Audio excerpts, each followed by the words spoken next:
ನಮಸ್ಕಾರ ಸ್ನೇಹಿತರೆ, ಗೃಹಲಕ್ಷ್ಮಿ ಯೋಜನೆಯಲ್ಲಿ 19 ಮತ್ತು 20ನೇ ಕಂತಿನ ಹಣದ ಬಗ್ಗೆ ಬೆಳಗ್ಗೆ ಭರ್ಜರಿ ಗುಡ್ ನ್ಯೂಸ್ ಅಂತ ಹೇಳ್ಬೋದು. ಹೌದು ಸ್ನೇಹಿತರೆ, 1,28,00,000 ಫಲಾನುಭವಿಗಳಿದ್ರಿ. ಪ್ರತಿಯೊಬ್ಬರಿಗೂ ಕೂಡ ಈಗಾಗಲೇ 18ನೇ ಕಂತಿನ ಹಣ ಜಮಾ ಆಗಿ ಕ್ಲಿಯರ್ ಆಗಿದೆ ಅಂತ ಹೇಳ್ಬೋದು. ಹೋದ ತಿಂಗಳ ಮಾರ್ಚ್ನಲ್ಲಿ ಕೂಡ 4,000 ಹಣ ಬಂದಿತ್ತು. ಈ ಒಂದು ತಿಂಗಳಲ್ಲಿ ಕೂಡ ನಿಮಗೆ 6,000 ಹಣ ಬರುವಂತಹ ಸಾಧ್ಯತೆ ಇದೆ. ಮುಖ್ಯವಾಗಿ 4,000 ಅಂತೂ ಬಂದೇ ಬರುತ್ತೆ. ಇನ್ನು ಉಳಿದಂತಹ 2,000 ಅಂದರೆ 20ನೇ ಕಂತಿನ ಹಣ ಈ ಒಂದು ಏಪ್ರಿಲ್ ಎಂಡ್ ನಲ್ಲಿ ಬರುವಂತಹ ಸಾಧ್ಯತೆ ಇದೆ. ಇನ್ನು 19ನೇ ಕಂತಿನ ಹಣ ಬಿಡುಗಡೆ ಆಗ್ತಾ ಇದೆ ಅಂತ ಹೇಳ್ತಾ ಇದ್ದಾರೆ. ಆದರೆ ನಿಮ್ಮ ಖಾತೆಗಳಿಗೆ ಇನ್ನೂ ಯಾಕೆ ಬರ್ತಾ ಇಲ್ಲ? ಮತ್ತೆ ಏನಾದರೂ ಪ್ರಾಬ್ಲಮ್ ಆಗಿದೆಯಾ? ತಾಂತ್ರಿಕ ದೋಷ ಆಗಿದೆಯಾ? ಏನು ಈ ರೀತಿ ಮಾಡ್ತಾ ಇದೆ ಸರ್ಕಾರ? ಸರಿಯಾಗಿ ಹಣ ಯಾಕೆ ಜಮಾ ಮಾಡ್ತಾ ಇಲ್ಲ? ಹೊಸ ಬಜೆಟ್ ಕೂಡ ಪ್ರಾರಂಭವಾಗಿದೆ, ಏನು ತೊಂದರೆ ಆಗಿದೆ? ಇದ್ರ ಬಗ್ಗೆ ಎಲ್ಲನೂ ಕೂಡ ಫುಲ್ ಸ್ಟಾಪ್ ಇಟ್ಟಿದ್ದಾರೆ ಲಕ್ಷ್ಮೀ ಹೆಬ್ಬಾಳ್ಕರ್ ಅವರು. ಹಾಗಾದ್ರೆ ಬನ್ನಿ, ನಿಮಗೆ ಕೊಟ್ಟಿರ್ತಕ್ಕಂತಹ ಭರ್ಜರಿ ಗುಡ್ ನ್ಯೂಸ್ ಏನು ಅನ್ನುವಂಥದ್ದನ್ನು ನಾನು ನಿಮಗೆ ತಿಳಿಸ್ಕೊಡ್ತೀನಿ. ಸೊ ಪ್ರತಿಯೊಬ್ಬರು ಕೂಡ ಮಿಸ್ ಮಾಡದೆ ಕೊನೆವರೆಗೂ ವಾಚ್ ಮಾಡಿ. ಆದಷ್ಟು ವಿಡಿಯೋನ ಕೊನೆವರೆಗೂ ವಾಚ್ ಮಾಡಿದ್ರೆ ಎಲ್ಲ ಕೂಡ ಮಾಹಿತಿ ಕ್ಲಿಯರ್ ಆಗಿ ಅರ್ಥ ಆಗುತ್ತೆ. ಚಾನಲ್ಗೆ ಸಬ್ಸ್ಕ್ರೈಬ್ ಮಾಡಲ್ಲ ಅಂದರೆ ಇದೇ ರೀತಿ ಲೇಟೆಸ್ಟ್ ಆದಂತಹ ಅಪ್ಡೇಟನ್ನು ಕೊಡ್ತಾ ಇರ್ತೀವಿ, ಸಬ್ಸ್ಕ್ರೈಬ್ ಮಾಡ್ಕೊಳ್ಳಿ. ಈಗ ನಾವು ಡೈರೆಕ್ಟಾಗಿ ಟಾಪಿಕ್ಗೆ ಬಂದ್ಬಿಡೋಣ. ವೀಕ್ಷಕರು, ನಿಮಗೆ ಆಲ್ರೆಡಿ ಗೊತ್ತಿರತಕ್ಕಂತಹ ವಿಷಯ, ಶನಿವಾರ ರವಿವಾರ ಈಗಾಗಲೇ 2 ದಿನ ಆಯಿತು. ಆ ಒಂದು ದಿನಗಳಲ್ಲಿ ಬಿಡುಗಡೆ ಸಂದರ್ಭಕ್ಕೆ ಬಂದಿರತಕ್ಕಂತಹ ಕ್ಷಣದಲ್ಲಿ ಗೌರ್ಮೆಂಟ್ ಹಾಲಿಡೇ, ಅವಾಗ ಬಿಡುಗಡೆ ಮಾಡಲಿಕ್ಕೆ ಸಾಧ್ಯ ಆಗಲಿಲ್ಲ. ಇವತ್ತು ಗೊತ್ತಿದೆ ನಿಮಗೆ ಅಂಬೇಡ್ಕರ್ ಜಯಂತಿ. ಸೊ ಹೀಗಾಗಿ ಇವತ್ತು ಕೂಡ ಬಿಡುಗಡೆ ಮಾಡಲಿಕ್ಕೆ ಸಾಧ್ಯ ಆಗೋದಿಲ್ಲ. ಹಾಗಾಗಿ ನಾಳೆನೇ ನಿಮಗೆ ಭರ್ಜರಿ ಗುಡ್ ನ್ಯೂಸ್ ಕೊಡ್ತಾ ಇದೆ.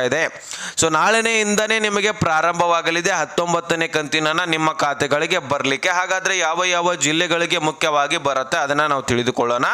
ಸೊ ಈಗ ಈ ಒಂದು ಬೆಳಗ್ಗೆ ಭರ್ಜರಿ ಗುಡ್ ನ್ಯೂಸ್ ಇಲ್ಲಿ ಲಕ್ಷ್ಮೀ ಹೆಬ್ಬಾಳ್ಕರ್ ಅವರು ಕೊಟ್ಟಿರ್ತಕ್ಕಂಥದ್ದು. ಯಾವ ಯಾವ ಮಹಿಳೆಯರಿಗೂ ಇನ್ನೂ ಹಣ ಜಮಾ ಆಗ್ತಾ ಇಲ್ಲ ಅಂತ ಕಾಯ್ತಾ ಇದ್ದೀರಿ ನೋಡಿ. ಸೊ ನಿಮ್ಮೆಲ್ಲರ ಖಾತೆಗೆ ಈಗ ಸದ್ಯಕ್ಕೆ 19ನೇ ಕಂತಿನ ಹಣ ಮಾತ್ರ ಬರ್ತಾ ಇದೆ. 20ನೇ ಕಂತಿನ ಹಣ ಕೂಡ ನೀವು ಕೇಳಬಹುದು. 20ನೇ ಕಂತಿನ ಹಣ ಸದ್ಯಕ್ಕೆ ಜಮಾ ಆಗೋದಿಲ್ಲ. ಮೊದಲು 19ನೇ ಕಂತಿನ ಹಣ ಜಮಾ ಆಗಿ ತದನಂತರ ನಿಮಗೆ ಈ ಒಂದು ಏಪ್ರಿಲ್ ಎಂಡ್ ನಲ್ಲಿ 20ನೇ ಕಂತಿನ ಹಣ ಜಮಾ ಆಗತ್ತೆ. ಸೊ ಸದ್ಯಕ್ಕೆ ನಿಮಗೆ 19ನೇ ಕಂತಿನ ಹಣ 2,000 ಮಾತ್ರ ನಿಮ್ಮ ಖಾತೆಗಳಿಗೆ ಬರ್ತಾ ಇದೆ. ಈಗ 4,000 ಹಣ ನಿಮಗೆ ಕೊಟ್ಟಂಗಾಗತ್ತೆ. ಸೊ ಟೋಟಲಿ ಈಗಾಗಲೇ ನೋಡಿ 18 ಕಂತುಗಳಾಗಿದ್ದಾವೆ. 36,000 ಹಣ ಒಬ್ಬ ಮಹಿಳೆಯರಿಗೆ ಜಮಾ ಮಾಡಿದೆ ಸರ್ಕಾರ. ಅದರಲ್ಲಿ ಕೆಲವೊಂದಿಷ್ಟು ಫಲಾನುಭವಿಗಳು ಕೆಲವೊಂದಿಷ್ಟು ಕಂತುಗಳನ್ನು ಮಿಸ್ ಮಾಡ್ಕೊಂಡಿರ್ತೀರಿ. ಯಾಕಂದರೆ ಅರ್ಜಿ ಸಲ್ಲಿಸುವಾಗ ಲೇಟ್ ಆಗಿರ್ಬೋದು. ಡಾಕ್ಯುಮೆಂಟ್ಸ್ಗಳನ್ನು ಸರಿಪಡಿಸ್ಕೊಂಡು ಅಪ್ಲಿಕೇಶನ್ ಹಾಕಬೇಕಲ್ವ ಮೊದಲು ಅರ್ಜಿ ಸಲ್ಲಿಸುವಂತಹ ಸಂದರ್ಭದಲ್ಲಿ ಅಲ್ಲಿ 2 ರಿಂದ 3 ಕಂತುಗಳನ್ನು ಕಳ್ಕೊಂಡಿದ್ದೀರಿ. ಒಬ್ಬೊಬ್ಬರಿಗೆ ರೇಷನ್ಸ್ ಕಾರ್ಡು ಇನ್ನೂ ಬಂದಿರಲಿಲ್ಲ. ಅಂಥವರು ಕೂಡ ಈಗ ಅರ್ಜಿ ಸಲ್ಲಿಸಿಬಿಟ್ಟು ಹಣವನ್ನು ಪಡ್ಕೊಳ್ತಾ ಇದ್ದೀರಿ.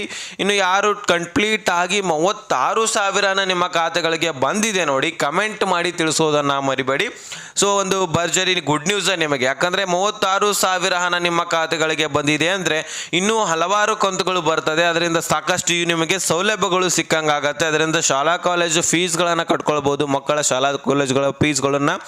ಅದೇ ರೀತಿಯಾಗಿ ಒಬ್ಬೊಬ್ಬರು ಕಿರಾಣಿ ಶಾಪ್ಗಳನ್ನು ಇಟ್ಕೊಂಡಿದ್ದಾರೆ. ಇಂತಹ ಎಲ್ಲ ಸೌಲಭ್ಯಗಳನ್ನು ಪಡ್ಕೊಳ್ತಾ ಇದ್ದಾರೆ ಈ ಒಂದು ಗೃಹಲಕ್ಷ್ಮಿಯಿಂದ. ಸೊ ಹಾಗಾಗಿ ಈ ಒಂದು ಗೃಹಲಕ್ಷ್ಮಿ ಸ್ಟಾಪ್ ಅಂತೂ ಆಗೋದಿಲ್ಲ, ನಿಮ್ಮ ಖಾತೆಗಳಿಗೆ ಬರ್ತಾನೆ ಇರುತ್ತೆ. ಒಂದಂತರೂ ನಿಜ, ಲೇಟ್ ಆಗ್ಬೋದು, ಬರಲಿಕ್ಕೆ ಕಂತುಗಳು ಲೇಟ್ ಆಗ್ಬೋದು, ಡಿಲೇ ಆಗ್ಬೋದು, ಈ ಎಲ್ಲ ಪ್ರಕ್ರಿಯೆಗಳು ಇದ್ದೇ ಇರುತ್ತೆ. ಆದರೆ ನಿಮ್ಮ ಖಾತೆಗಳಿಗೆ ಡೆಫಿನೆಟ್ಲಿ ಹಣ ಬಂದೇ ಬರ್ತದೆ, ಗೃಹಲಕ್ಷ್ಮಿ ಬಂದ್ ಆಗೋದಿಲ್ಲ. ಹೀಗಾಗಿ ಈಗ ಸದ್ಯಕ್ಕೆ ನಿಮಗೆ 19ನೇ ಕಂತಿನ ಹಣ ಯಾವ ಯಾವ ಜಿಲ್ಲೆಗಳಿಗೆ ಬರ್ತಾ ಇದೆ ಅಂದರೆ ಹಾಸನ, ಗದಗ, ಬಳ್ಳಾರಿ, ಕಲಬುರಗಿ, ವಿಜಯನಗರ, ಧಾರವಾಡ, ಯಾದಗಿರಿ, ಉತ್ತರ ಕನ್ನಡ, ದಕ್ಷಿಣ ಕನ್ನಡ, ಬೆಳಗಾವಿ, ಚಿತ್ರದುರ್ಗ, ಚಿಕ್ಕಮಗಳೂರು, ಶಿವಮೊಗ್ಗ, ರಾಯಚೂರು, ಈ ಒಂದು ಜಿಲ್ಲೆಗಳಿಗೆ ಮೊದಲನೇ ಹಂತದಲ್ಲಿ ಬರಲಿದೆ. ಉಳಿದಂತಹ ಫಲಾನುಭವಿಗಳು ಕೂಡ ತಲೆ ಕೆಡಿಸ್ಕೊಳ್ಳುವಂಥ ಅಗತ್ಯವಿಲ್ಲ. ಇಲ್ಲಿ ಎಲ್ಲರ ಖಾತೆಗೆ, ಪ್ರತಿಯೊಬ್ಬರ ಖಾತೆಗೆ ಹಣ ಬರುತ್ತೆ. ಆದರೆ ಮೊದಲನೇ ಹಂತದಲ್ಲಿ ಇವ್ರಿಗೆ ಬರುತ್ತೆ ಅಷ್ಟೇ. ಸೊ ನಿಮಗೂ ಕೂಡ ಬಂದೇ ಬರುತ್ತೆ, ಒಂದು ವಾರದಲ್ಲಿ ಕ್ಲಿಯರ್ ಆಗ್ತದೆ. ಸೊ ತದನಂತರ 20ನೇ ಕಂತಿನ ಹಣದ ಬಗ್ಗೆ ನಾವು ಕೂಡ ವಿಚಾರ ಮಾಡೋಣ. ಸದ್ಯಕ್ಕೆ ನಿಮಗೆ 19ನೇ ಕಂತಿನ ಹಣ ನಿಮ್ಮ ಖಾತೆಗಳಿಗೆ ಬರ್ತಾ ಇದೆ ಅನ್ನುವಂತಹ ಮಾಹಿತಿ ಸಿಕ್ಕಿದ್ರಂಥದ್ದು. ಆಲ್ರೆಡಿ ಹಣಕಾಸು ಇಲಾಖೆಯಿಂದ ಹಣ ಬಿಡುಗಡೆ ಆಗಿದೆ ಅಂತ ನಾನು ಸಾಕಷ್ಟು ವಿಡಿಯೋಗಳಲ್ಲಿ ತಿಳಿಸಿಕೊಟ್ಟಿದ್ದೀನಿ ಕೂಡ. ಸ್ವತಃ ಲಕ್ಷ್ಮೀ ಹೆಬ್ಬಾಳ್ಕರ್ ಅವರೇ ಹೇಳಿದ್ರು, ಹಣಕಾಸು ಇಲಾಖೆಯಿಂದ ಆಲ್ರೆಡಿ ಬಿಡುಗಡೆ ಆಗಿದೆ, ಮಾರ್ಚ್ ಎಂಡ್ ಕೂಡ ಆಗಿದೆ, ಹೊಸ ಬಜೆಟ್ ಕೂಡ ಪ್ರಾರಂಭವಾಗಿದೆ, ಹಣದ ಕೊರತೆ ಏನಿಲ್ಲ. ಸೊ ಹಾಗಾಗಿ ಯಾರು ಕೂಡ ತಲೆ ಕೆಡಿಸ್ಕೊಳ್ಳುವಂಥ ಅಗತ್ಯವಿಲ್ಲ. ಮಹಿಳೆಯರೇ, ನಿಮ್ಮ ಖಾತೆಗಳಿಗೆ ನಿಮ್ಮ ಹಣ ಬಂದೇ ಬರುತ್ತೆ ಅನ್ನುವಂತಹ ಸೂಚನೆಯನ್ನು ಸ್ವತಃ ಲಕ್ಷ್ಮೀ ಹೆಬ್ಬಾಳ್ಕರ್ ಅವರು ತಿಳಿಸಿದ್ರು. ಹಾಗಾಗಿ ನಾನು ಈ ಒಂದು ವಿಡಿಯೋದಲ್ಲಿ ಕೂಡ ಇದರ ಬಗ್ಗೆ ಸಂಪೂರ್ಣವಾದ ಮಾಹಿತಿ ಕೊಟ್ಟಿದ್ದೀನಿ.